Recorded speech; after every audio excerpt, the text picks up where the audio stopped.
Ancient's Golem. The appearance of an ancient slumbering protector is emanating from this hulking mass. It is adorned by intricate engravings and details along with moving internal parts, which poses the question, if it is so ancient, how come it seems so advanced? The character comes with some very basic animations. Clay Forest Village Pack. This charming little village of clay has perhaps been crafted by the tender care of an aspiring artisan. Each house molded with deft fingers and enormous patience. The trees lend a tranquil atmosphere to the abodes that adorn the setting. The symmetrical soundscape produced by the pond tells you, sometimes you must take the time to enjoy the small things in life. Includes over 50 assets, post-processed materials and wind parameters to have your foliage sway in the wind. Gothic Cathedral Asset Pack. This gothic and dark cathedral brings a chill down your spine. What manner of worship happens within its walls?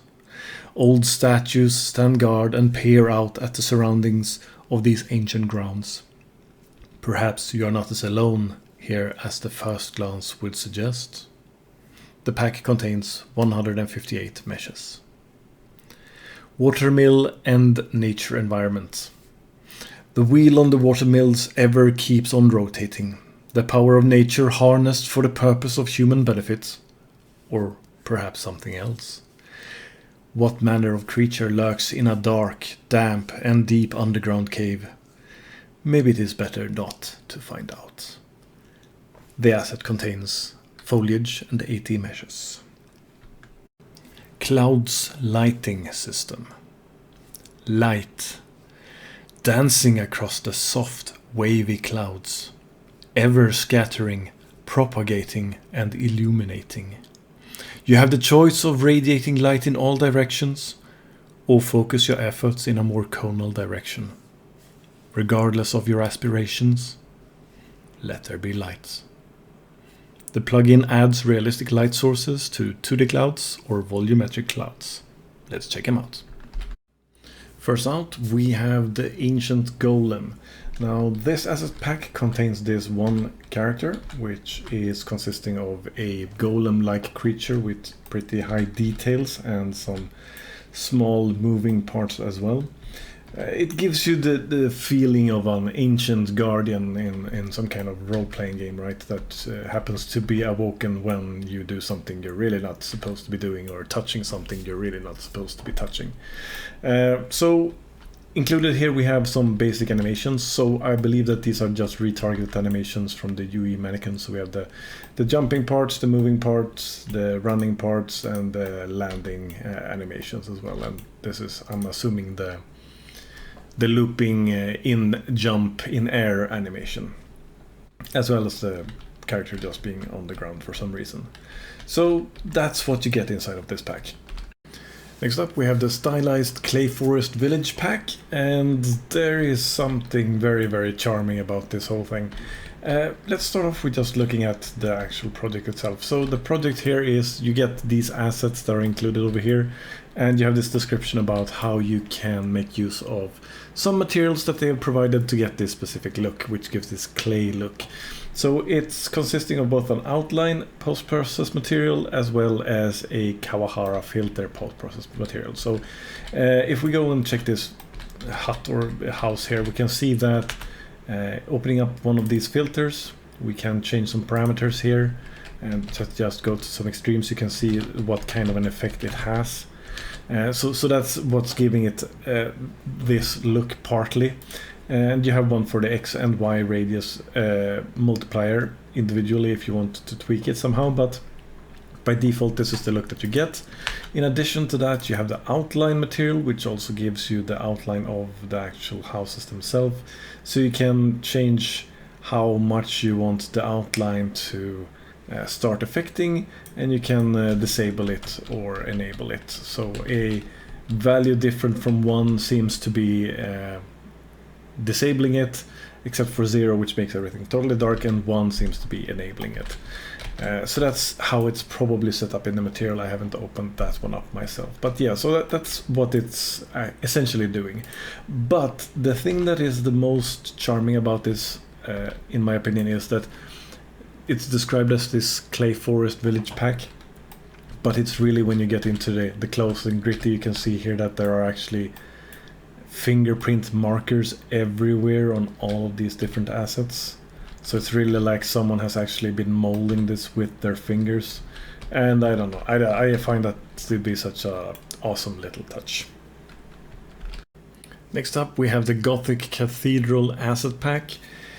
So, as it says on the tin, this is a cathedral. So this asset pack is centered around that feature. And you can see that the cathedral looks pretty intimidating or epic from its proportions.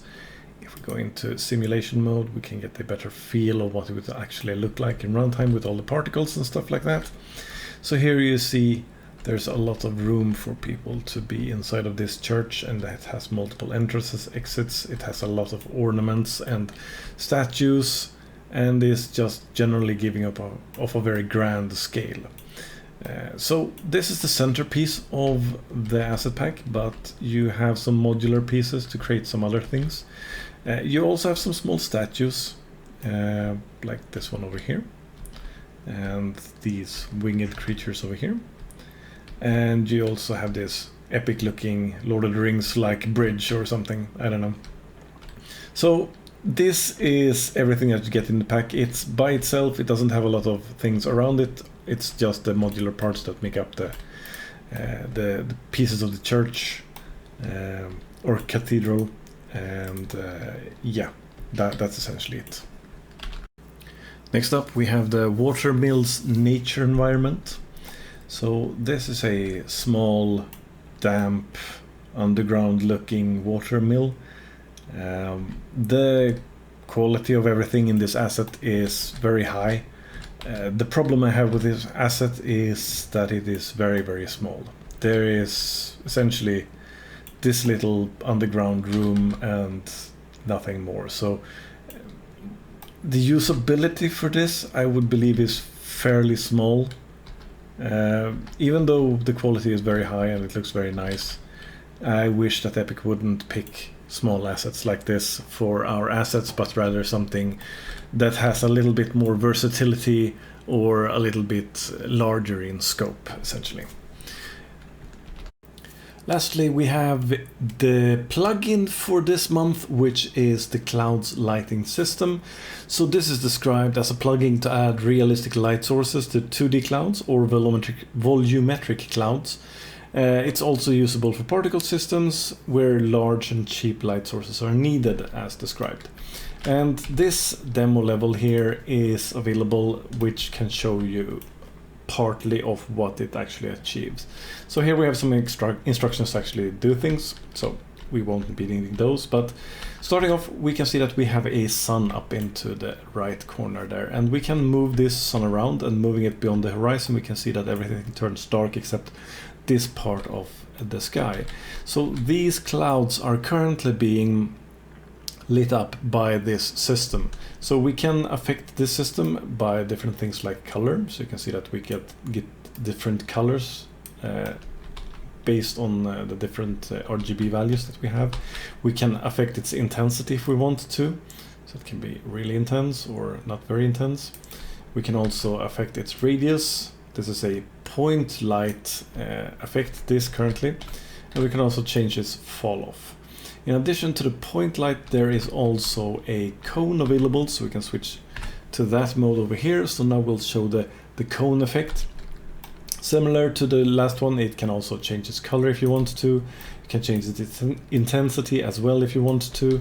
You can change its radius, length, and cut distance if you want to achieve the sort of effect that you want to achieve, which might depend on what you're trying to do actually. So these can be pretty cool to achieve some very localized lighting effects, and if it is cheap like it is described, then that could be a pretty performant way of adding some extra visual effects to scenes or bring attention to certain areas and such. Lights in clouds is always something that's a little bit mysterious and gives a mysterious feel to something. So this could be something that's worth checking out as well. Anyway, that is going to be all for now. Keep on learning. Take care. A big thank you to all of you who like, comment, subscribe and share my videos, or through other means support this channel. You are what makes this channel grow and become a resource for other people to learn from.